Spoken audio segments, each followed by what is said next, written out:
I love seeing the success. I love seeing the questions. So I believe, Darina, am I right? Do we have a guest who's coming in right now?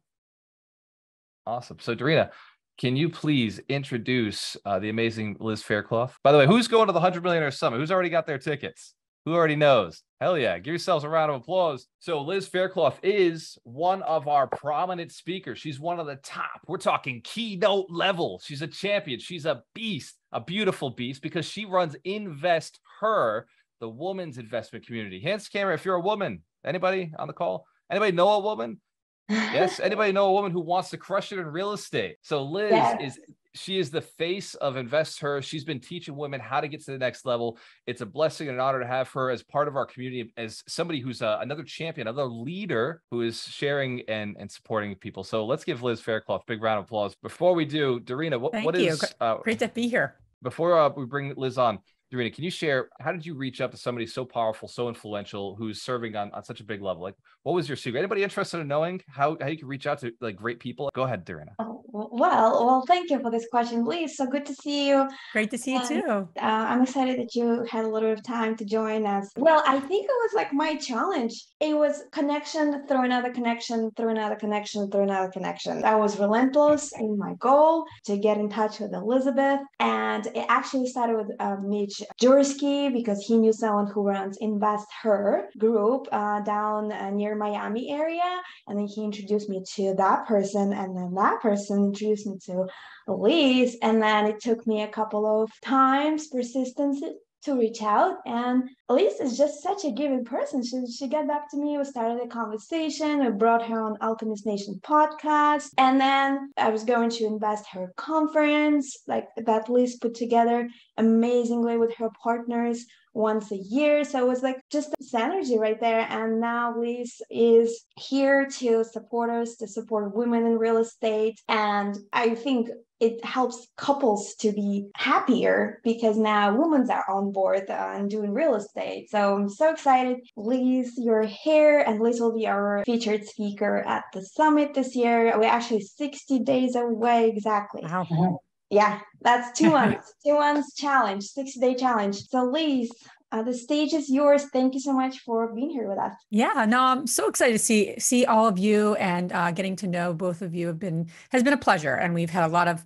collaboration and shared kind of values. So yeah, I'm excited to be here. I know we're going to be talking a little bit about teams and as it relates to the topic you had today, Gualter, in terms of your teaching. But thank you everyone for being here. Excited to meet hopefully most of you in October. And I always like to say, I want to just add as much value as I can, but I am the co-founder of the real estate investor community. And my husband and I are also active investors. We've been investing for 16, 17 years, which meant I started when I was 8. No, I'm joking. Bad joke. I'm from Jersey. I make a lot of bad jokes, but so I am an active investor, and a few years ago started the Invest Her community to empower women to live a financially free and balanced life. But I am also active in the investing and happy to share. Mostly large multifamily is our focus. We buy large multifamily dilapidated assets and turn them around. So, but yeah, how can I be of most help today? That's why I'm here. So I love that Liz showed up on this wealth principle. In fact, this was intentional. I texted Darina. I said, hey, I want Liz Faircloth to come on. She's teaching how to build teams, scale teams. Hands to camera if you would like to invest in large multifamilies. You know, it takes teams to do that. Awesome. So that's her topic at the summit. And so this topic today, extreme ownership, is all about leadership, how you can be a better leader, how you can take yourself to the next level by just internally taking ownership for everything that happens for the people you care about, for the people that are under your charge, for the people who you don't even have under your charge, but your company interacts with them. So Liz, what would be a scenario, if we could just I want to run this almost interview style. What would be a scenario that one of the biggest challenges I see is contractors, right? Right now is, somebody says that they're going to do something, they don't show up, or some people have even had, they give their money to somebody and the money disappears, right? And no work gets done. What would you say is something that you can do, in your team? How do you qualify whether a contractor is even somebody who deserves the right to be on your team? Well, that's a big one, right? Because so many people have so many different issues. I could share so many stories over the years and working with various contractors. Here's what I do know. I think people, you lead by being forthright and having standards yourself. So you need to have your own criteria. That might mean a payment plan. Obviously that's critical. You don't want to ever have the contractor get ahead of you, which happens a lot where, you've paid them more than the work that they've done. That's what that means in a nutshell. So yeah, there's so many different pieces. I think the key is that you need to, showing up at potential contractors' job sites is a really helpful strategy. Even just, making sure that they get there on time. If they say they're going to meet you at 9 and they don't meet you at 9, that's a huge red flag to me, right? Because they're not honoring their word. But finding them is, I would start to drive around your market and look at the rehabs that have worked out really well, that are really like, wow, I want to do that type of rehab. Who are the contractors, right, working on them? That's just one quick way to think about, good people know good people. But yeah, in terms of setting up you need to lead the contractor. They're not going to tell you what's going to happen. You need to tell them. From a scope of work is probably the biggest area I think investors just fall short on. They're expecting the contractor to give them this really detailed scope of work, and it just doesn't happen a lot. So you really need to lead by saying, this is how I do finishes can mean everything from Home Depot special to high end, right? I mean, we all know finishes could make or break your deal. So my point though is you need to have your criteria. What are you looking for in a contractor? Your paperwork, scope of work, payment plan, and you need to lead that very strongly. And if they don't come on board with what you want or what you think, how you want to run it, then that's a huge red flag too. Like, oh, I don't do that, or I don't do that. There's a lot to finding the right contractors, but I think the simple ones of going to their job sites, are they getting there on time? And obviously leading with a scope of work, detailed scope of work, and a payment plan is huge. I love that. Hands scam, if that's a really good answer. If that was a really important question for everybody on the call, let's give Liz one more round of applause. Great answer. So I got another one for you, Liz. And this is, I think, on everybody's mind who's ever invested. In fact, I remember last year, I mentioned this at the summit because people will come to me and say, like, the number one reason they can't invest, this is typically men in the Real Estate Investor Association. So a different world than this room, but in the RIAs, the NREA when we're speaking, they'll say, well, my wife doesn't agree with me. Like, she doesn't want to invest. And, that's why I can't invest. So you and your husband have figured something out. You both partner in real estate. You're both working together on deals. Like, he supports you. And by the way, hands scam if you're a woman who is investing and your husband doesn't get on board. Anybody? There's a lot of women investing like that alone in our community. Yeah. So Liz, how is it that you and your husband figured this out? How'd you guys get on the same page? Yeah. I mean, I think investing with your spouse, partnering with your spouse is probably my favorite topic, so when I come back next year, I'll speak on that because it's a big one. So a couple things, I think, and it's sometimes, one partner is on board and supportive, one part or both partners actually work together, and actually invest together, which is a whole nother level. But at the minimum, your partner should support, right? Just like any endeavor that we're doing. And if they're not, what does that look like? So I think just taking a big step back, and getting clear on where you both want to be, like in 5 years. When I first met my husband, the one thing we had in common, we were in our 20s. We didn't have any connections. We didn't have much money. We started with very little. My father loaned us our first down payment. So we came together and just had shared values. And I think those are the conversations that are critical, whether you're new in marriage or new in partnership, or you've been together for 15 years, but like, what are those shared values? And so we both really valued freedom. And we both really valued doing a lot of good work and not a lot of good work. We really wanted to make a difference in the world. I was a social worker by background, and my husband was as an engineer by background when we came together. So when we came together and said, what do we want to do in real estate? We wrote down kind of like our vision together and our shared values. So those have always been rock solid. In 16 years, it has been ups and downs. I mean, there's been moments that like I needed to go back to get a job because we just were not doing, we were not creating the wealth we wanted, right? So it's been ups and downs. It has not been this like straight shoot path. But in all of that, we went back to what was important to us and our values. And that helped us navigate those really tough times, like where my husband said, if we don't change something, we're going to get a divorce. Like, those kinds of times. So we've navigated that through having shared values and also constant working on ourselves, both of ourselves, and then working on our relationship. That's like 3 constituents. If you think, are you working on yourself? Is your partner working on themselves? Separate? And then are you working on the relationship? And that takes a lot of work. That's why a lot of partnerships and marriages, it's just tough. We all know that. So we've been married 17 years, been investing 17 years. And I can just say having shared values, having a shared vision that you're both really excited about, and knowing each other's like money personalities is huge. Who's the cheap one? Who's the spender? Who's got attachment issues with money? I mean, there's so much money comes up in real estate because it takes money to invest. So we've done a lot of workshops, we continually work on ourselves, and we have a lot of faith too, to be honest. We prayed a lot together in those really dark times and good times, of course, but to be perfectly frank. So we have a shared faith, but I think the shared values and the constant communication, because losing some money here is a step towards a bigger vision. If you don't have the bigger vision and the shared values, the one stumble or the one bad investment or the one partner that doesn't work is going to stop you and is going to create a wedge between you two. I know that because that happened. And it was always like, okay, what can we go back to? Let's lean into our values and what we really commit to. And we've never strayed from that. And I think that's honestly what has saved us and helped us grow and continue to help us grow. Hands to the camera if that's just powerful advice. Some of the most powerful advice that I've ever heard. And, I'm on the podcast often with married men and women who are, syndicators, they're doing thousands of units, and they always reference their spouse. It is always a source of their strength, a source of their dedication, a source of their commitment to themselves. And in fact, Liz, as you were speaking, I was writing down that I may find some room at the summit to maybe do a little one-on-one with you on stage and just kind of ask a little bit about relationships, because I think just seeing the room, how intent they were and how much they were nodding. Hands camera if that'd be valuable. If you guys, everyone on here thinks that'd be really cool. And the stuff that I'll be going over with the teams is applicable. It will be very, very much applicable to kind of relating it to your spouse, because I'm going to go through a few things that are going to be totally relatable, because your team is internal, is your support team. It's all a team, right? So I'll kind of tie that in a little bit to my presentation. Awesome. I love it. See, she's a server. She's like the rest of us. Add value, add value, add value. Even the way she started the call. Hands if you notice the way she started the call. Hey, how can I add value to you guys? What a powerful sentence. What a powerful request. So before we jump off, I've got one more question for you, Liz, if you don't mind. Yeah. And that is, when deciding, like, how do you decide who you want on your team? Like, how do you decide what components are going to be needed? And then what kind of person are you looking for? I think you might have preluded to it a little bit with, goals, like how you set it up, but what is your process that you go through? And you don't have to go through into the details, because I know at the summit, you're going to be bringing a lot of this to the table, but if you were to just quickly just say, hey, this is who I want on my team, and this is why. That's a big one, because there's so many people we want on our team, and we have to prioritize, right? Depending on what your focus is. I think so often people just don't know themselves, honestly. And so before you can answer the question, who do I need on my team? And then you start to look at a directory. Do I need a VA? Do I need a project manager? If you don't really like, rehab is all project management, if you really think about it. And maybe you're not a project manager. So before you start asking, it's almost like a directory. Before you start looking at the directory of the who, right? Who Not How is a phenomenal book by Dan Sullivan. I mean, anything by Dan Sullivan is great, strategic coach. And so I think people are like, yeah, I know I need team members. And that's like obvious, right? But I think that's like the third question. It's not the first question.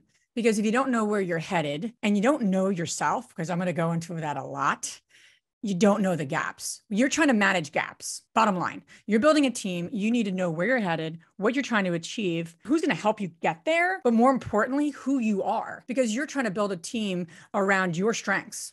And if you don't know that, like to the T, like boom, if I said to each of you, tell me your core genius right now, I'm going to talk about that concept. And you couldn't answer within seconds, then you don't own it and you don't know it. And that, to me, is what is the problem with building teams. It's not, you can't find people, or who should I build, or who should I bring on my team? I don't want to go off on a tangent because I'm just going to give my presentation. But the bottom line is like, know thyself. It's a lot of work, honestly. And I worked with a personality assessment for a decade.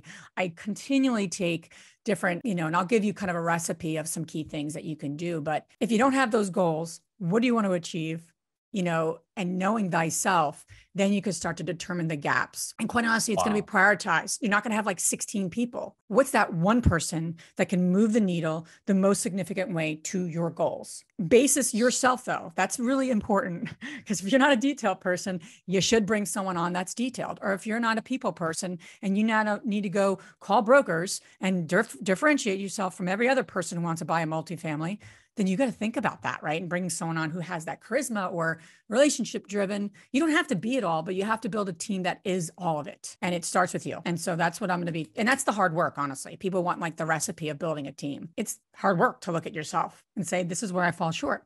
This is what I do great. And it's really humbling. And if you don't, any great leader, it has to own it, know it, and then manage the gap and figure out the kind of like strategic, like who's going to make a difference right now in my business? One person. And then you go to the next. It's not like you're going to build a Fortune 500 company overnight. Right. So that's my thoughts without getting into too much detail, but we're going to really kind of peel back the onion, honestly. And it's a little uncomfortable because sometimes we don't like looking at what we're not good at, and, but you have to. And then manage it, and then you can lead. Let's give Elizabeth Faircloth a big round of applause. That is such a powerful principle, a powerful way to look at team building. Hands again, if you know this is what you need right now, this is what you're looking for in your life. Hell yeah. The 100 Millionaire Summit, I'm telling you, I can only plan so much. It's the other speakers that really put on that extra sauce, that put in those details, that I said, this is what I want. I know this is what the community is looking for, but what Liz is doing with her talk and what Rod's doing with his talk and what Vinny's doing with his talk and all the other great speakers are doing is they're going deeper into details in their expertise, in their special zone that they've figured out better than anybody else. Yeah. My why I love this opinion. topic too, is it blends all my from my background. So while my husband and I were building our real estate business, one of us needed to pay the mortgage and pay bills because, that's important in life. And for over a decade, I was a management consultant. So I worked with a personality tool. I helped companies build teams unrelated to real estate. So now as I formed real estate teams and everything, and I'm in the world of real estate and business and entrepreneurship and having this knowledge of personalities and other things, it's just probably my favorite topic to share and talk about because it kind of blends all my roles in my life and what I've seen work. So, and I'm still learning. We're growing our both of our teams and all of the different businesses I'm involved in, and it's continually work and good work though, right? So on the investor side as well as DeRosa. So yeah, excited to meet many of you. I'm looking forward to it and appreciate the opportunity to, I'll be there the evening of the 20th and I'll be there all day on the 21st. So I'm excited. Hell yeah. Who here wants a selfie with Elizabeth Faircloth? Awesome. So if there are any questions, let's drop them out in Alchemist Nation. I'm going to make sure that everybody gets their questions answered today, but I will take one live question for Liz right now. Yeah. So first person, unmute your mic. You're going live with Liz Faircloth. Great opportunity. Go ahead, Eric. Yes, Miss Liz, thank you for being here. Phenomenal information right there. You definitely hit me in the gut with a couple of things. Where can we go to find you, follow you, things of that nature? I guess that's real estate investor. And yeah, it's probably the easiest way. Yeah, we're active on Instagram, The Real Estate Investor. We also, have a podcast published by Bigger Pockets twice a week. Tuesdays and Fridays, we release episodes. Yeah, we are almost on our 300th episode. So, but yeah, you could check us out on Instagram, and our website's The Real Estate Investor, HER.com. Phenomenal. Thank you. We have a lot of wonderful men who like our podcast, and so you're welcome to check it out and everything. So and write a review. If you're listening to the podcast, go and write a positive review.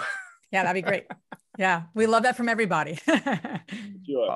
Let's give Eric a big round of applause. Great question. Anything about teams? I'm happy to answer a question, Walter, if you got a question about teams or something someone's struggling with regards to that topic. Whatever. Let's take another question. What question do you have on team building right now? I would love to actually hear what tools you're using to assess personality in teams. Sure. He's also a psychologist and a doctor, so that's why. I see that, Dr. Terry, and I'm not a doctor, so I'll just preface all of that.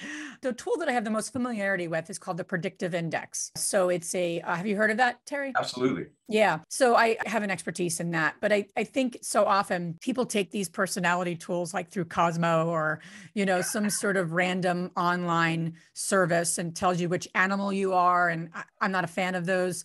Have some fun with it, certainly. But if people are considering, using an assessment of some sorts, remember it has to be work related, right? So you don't want just an assessment that's not business related and work related. And I think that's really a big mistake people make when they use tools within their company that were created for the personal life. They were created for a more clinical use. I'm sure you know that in absolutely. Your work. You would teach that better than I could because but in terms of my own experience, you want something that's work related and job related.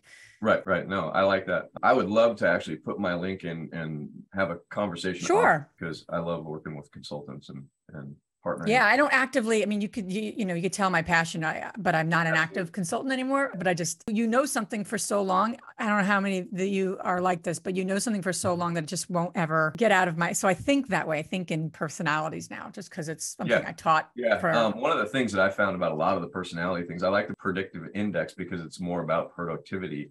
And a lot of these that they say they're personality assessments, they're actually one step or two steps away from astrological kind of things. Correct. They don't really actually have the validity behind them that the predictive index does, or even the disc does. So no, I love that. I'll put my link in the chat and let's jump on a call. Yeah, that'd be great. Oh, look at how cool this is. A couple of our players connecting with each other. Alan Knowles, I saw you unmute your mic, brother. I'm sorry. Go ahead. I'd love to get Liz's take on the book and the concepts in rocket fuel between the integrator and the visionary. Great book. I was going to recommend that. That's one of the things I recommend. I think that, and there's multiple pieces, but it's a phenomenal book. And what you're referring to, for those who are not familiar, Gino Wickman wrote, what was his first book? The most Traction. Thank you. Traction, which is wonderful. But a lot of small business owners are trying to relate themselves to that. And depending on the size of your, company, it's a little overwhelming. Rocket Fuel is his second book, but I honestly, that's my favorite book of his. And being able to assess, there's so many visionaries. And visionaries have a lot of ideas and they get very excited. Are they really, they're great. And I'm definitely more of a visionary than an integrator. But your team and partners, and you need to have an integrator. Probably biggest mistake that visionaries make, right? They don't partner or have on their team integrator sort of behavior. So yeah, I'll be talking a little bit about that. That in addition to personnel, it's like all kind of a layer of an onion, but great book. I would highly recommend. Know where you are. And then it's even better to do that before you come to the conference, because then if you're like an integrator, you start talking to people, they're like excitable and they're smiling and they're just talking about 15 different things. You probably are more of a visionary. And so I'm like literally giving you all my little secrets, but you want to know some of this about yourself prior to going to conferences, because meeting people, and you all know this, you can meet your future partner, your future team members, future strategic partners at these conferences. That's one of the beautiful things about getting like-minded people together. But if you're not clear on some of this stuff, quite honestly, most people like themselves. So if you're an extrovert, you probably like extroverts, but they're probably not the right people for you, because you're just going to talk a lot and not get anywhere. So you want to talk to people that are different than you, even if they're like, we naturally attract, though, to people like ourselves. That's the challenge, especially networking. But anyway. Great. Thank you. Thank you very much. Alan, what a great question. Let's give Alan Knowles a big round of applause. Elizabeth, I think that was the perfect answer. I think, honestly. And someone's asking about places I invest. Do you want me to talk about that? Would that be of any help? Yeah, thank you. So we're investing. We started in New Jersey, and over the years, taxes, right? I don't know how many people are in our areas or investing in areas that are highly taxed. So we're doing a development in it's actually Trenton, New Jersey is where we got our start, but we segued into 4 different markets now. So we are in New Jersey still. We're actually doing a development there. We're not buying a lot of existing assets there anymore. And we haven't been for about 5 years, but we are active in Pennsylvania, which is a town called Lancaster, Pennsylvania, outside of Philadelphia. And then we're in Lexington, Kentucky. We have our largest amount of units. We have about 1,000 units in Lexington. And then we're also in Winston-Salem, North Carolina, and we're actively looking in South Carolina. We're actually looking at expanding our markets right now because our markets are a little saturated, a little overpriced, like many of you probably are experiencing. And us actually, as multifamily investors, we're actually really leaning into new construction multifamily because some of the projects actually make more sense than right now than buying some of these overpriced existing properties. So anyway, that's just a snapshot of where we are and what we're doing. Let's give Elizabeth Faircloth a big round of applause. These were some great questions and some amazing answers. This community is together for one purpose. It's to build 100 millionaires who are inspired to build 100 millionaires. It's not about making the money. It's about what this journey will turn you into, a leader, somebody who cares enough about other people to show them the way. Like many of you, probably when I was started, I was sitting on the bucket thinking, man, like if somebody could just show me the way, I will do whatever they say. I'll do whatever it takes. And I promise I will teach as many people as I possibly can. It's the same thing that I see in many of you. And I know when I ask, who here is willing to commit to 100 millionaires? Hands to camera if you're willing to do it. Everybody's hands goes up. I appreciate and I love each and every one of your dedication to yourself, your dedication to your family, your business, your partners, and to this community and to your greater community, the people who you invest with, the people whose houses you provide. You're doing a great service. Even those motivated sellers who sometimes people say, oh, you know, stop calling me. It's all about the one who says, oh my God, you're an angel. Thank you for showing up. Thank you for calling me. You were what I was praying for. So I see a couple of people who have questions. Just drop them into Alchemist Nation. Liz is actually a member on there, and she created a course. There is now a course, a Liz Faircloth course. Darina, can you tell us a little bit about the course? I know you and your team helped put that together. Yes, so the course is available on Alchemist Nation. I will be very happy to drop the link if I may. It's about building the teams. And actually, Gualter, I wanted to bring something up because I see an image of a wonderful book Elizabeth is a part of, The Only Woman in the Room. And for all of you out there looking to surround yourself with powerful women, this is the one to read. The inspiration and knowledge of a 20 powerful women in real estate. Thank you for that. And I was interested enough that a friend of mine who was not too familiar with the community sent me that book. I was like, oh my God, I actually know this community.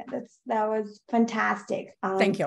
We published that about 1.5 years ago, and we're actually, really building that piece of our business out. We want to have more women voices, and obviously that's who we're highlighting, and publishing more books from women. So courses eventually and all that good stuff, right? So, but it's all about voices and what's coming up for women in particular, right? Because we experience things. Thank you. Oh, yeah. So the course is about the team building, empowering women in real estate, how to analyze the deal. There's a couple of bonuses. You got to check it out. I'm going to, again, send you an invite. And it's pretty easy and sweet with some videos if you don't want to read a lot. So you can watch the videos on it and get a little bit of Elizabeth insight. Let's give Darina a big round of applause for all of the connections she does. Without her, we wouldn't know all the amazing people that we do know. And let's give my business partner, my integrator, a big round of applause. Ron Bowling. He's silent, but he's deadly. Without him, I wouldn't be where I am today, and you wouldn't know me. So there's a big team behind all of us. My true deepest thanks to everybody who is on this call right now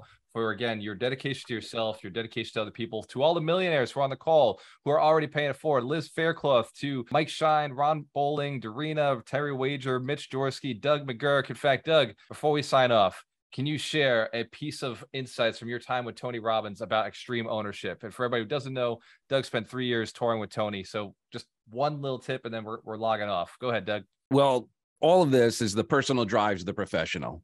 So how you show up is how you're going to sort of attract people. So I loved what, Liz, you shared, where it's like, if you're an extrovert, you're going to attract more of those. And we all have that challenge because sometimes we'll have some interesting personality conflicts by nature of the different skill sets that people master in. And from, I don't know if there's any one particular nugget from Tony around that other than, is all leadership. Everything we do is leadership. So when we take personal responsibility, when we are investing more in ourselves as opposed to some other opportunities, it's going to be a lot smoother going.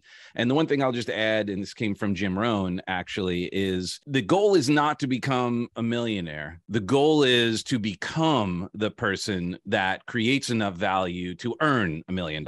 One of the most powerful distinctions, because oftentimes we're only measuring finances as opposed to measuring who we're becoming. And how do we do that is being in environments like this, being willing to get vulnerable, being willing to challenge yourself. I just recently, with my coach 2 days ago, just had a very challenging conversation. He got to point out some stuff that is, it's like, and he gave me some cool challenges around it. But if we're not willing to get vulnerable, if we're not willing to stretch and challenge ourselves, whether it's investing in that next big property or getting super vulnerable while we're doing that, while we're investing in our teams and being willing to say, hey, I don't have that. Oftentimes as entrepreneurs, we think we could do it all, and we forget how important that team is. And the vulnerability is actually being willing to let go and allow someone else to shine. And that's something that I think not only did Tony share, but anyone who's successful in the personal development, professional development combo will share. Let's give Doug McGurk a big round of applause. And again, one more round of applause for everybody on the call. Cheers to your success. We have a choice. Always work with the best. I'll see you guys next Saturday.